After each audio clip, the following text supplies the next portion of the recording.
Méditons avec le pasteur Ertis. Méditons avec le pasteur Ertis. Lundi le 25 mai, le lecteur de la Bible a prévu Proverbe 6, 20 à 35 comme texte de méditation. Et voici les questions pour approfondir cette méditation. Bien sûr, après avoir lu les textes, y a-t-il un exemple à suivre ou à ne pas suivre? Y a-t-il un ordre auquel obéir? Quelle vérité Dieu me révèle-t-il? Quel verset m'interpelle le plus? Pour ma prière, y a-t-il quelque chose que Dieu me montre, dont j'ai à me repentir, auquel croire et obéir, pour lequel le remercier et le louer, pour lequel lui formuler ma demande? Verset de la semaine, c'est-à-dire verset à mémoriser en une semaine. Va vers la fourmi, paresseux, considère ses voies et devient sage. Proverbe 6, 6. Il est question dans ce passage de la femme adultère. Prions. Seigneur, toi qui es notre Père qui est aux cieux, merci de nous instruire en ce moment au travers de ces écritures. Nous voulons être tout ouïe, tout oreille, et nous avons besoin que tu nous remplisses du Saint-Esprit. Au nom de Jésus-Christ. Amen. Shalom bien-aimés, que Dieu vous bénisse. Verset 20 à verset 26. Ici, le commandement du Père et l'enseignement de la Mère reviennent au premier plan, confère Proverbe 1, 18. Ils ont l'expérience de la sagesse. Tous deux ont le droit vis-à-vis du Fils, l'un d'être obéi, l'autre d'être écouté. Le Père représentant l'autorité, la Mère la persuasion de la tendresse.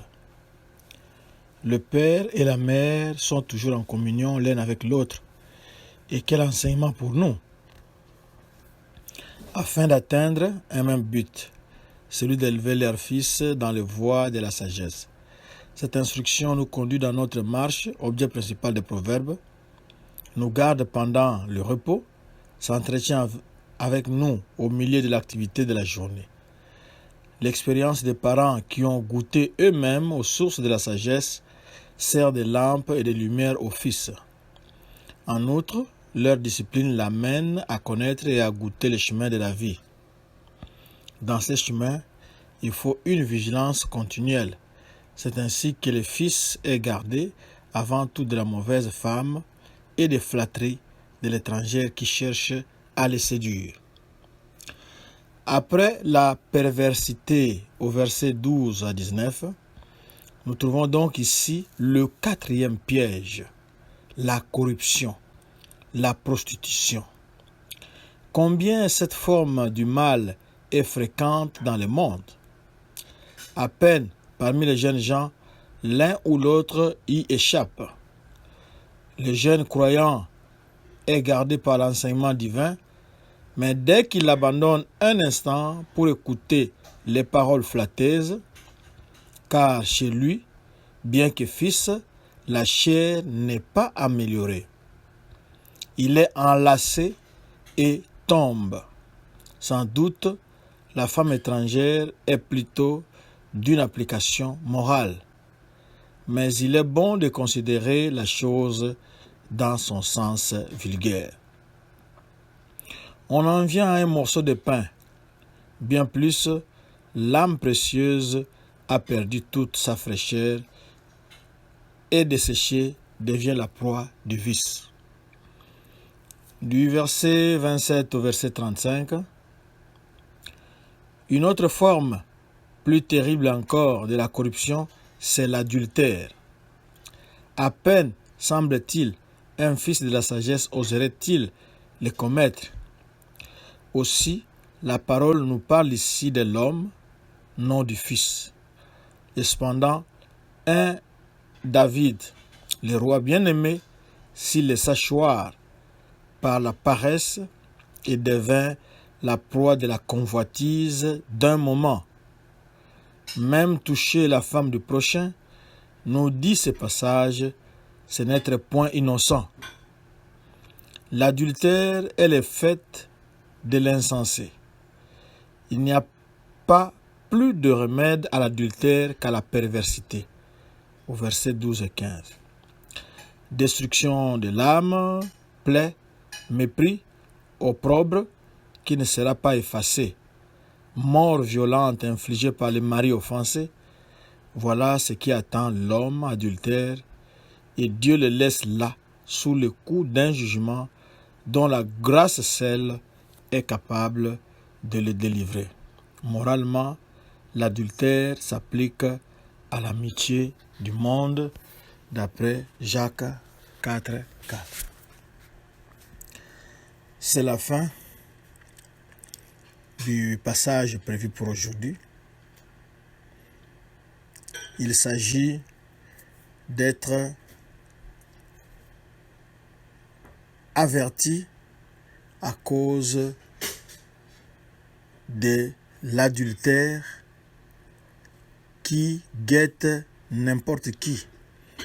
David était l'homme selon le cœur de Dieu, mais il n'avait pas manqué de tomber avec la femme de son général, la femme du général Uri. Bathsheba. C'est un mal qui guette tout le monde, que ce soit physiquement, que ce soit aussi spirituellement. Quand on abandonne Dieu, c'est de l'adultère aussi. Dieu considère cela quand on l'abandonne et on va s'accointer avec d'autres dieux, avec petit d bien sûr. Il considère cela de l'adultère et les conséquences sont toujours néfastes dans un cas comme dans l'autre. Un homme averti en vaut deux. Prions. Seigneur, merci de nous avoir avertis. Mais nous ne sommes pas assez sages et surtout nous ne sommes pas assez forts pour résister aux paroles mielleuses, à la femme adultère qui nous tente, qui nous fait un appel de pied ou des yeux. Nous nous en remettons à toi. Toi qui peux nous protéger contre la femme adultère, toi qui peux nous protéger contre l'appel des petites divinités qui nous guettent chaque jour. Merci pour ta protection. Que ton nom soit béni. Amen.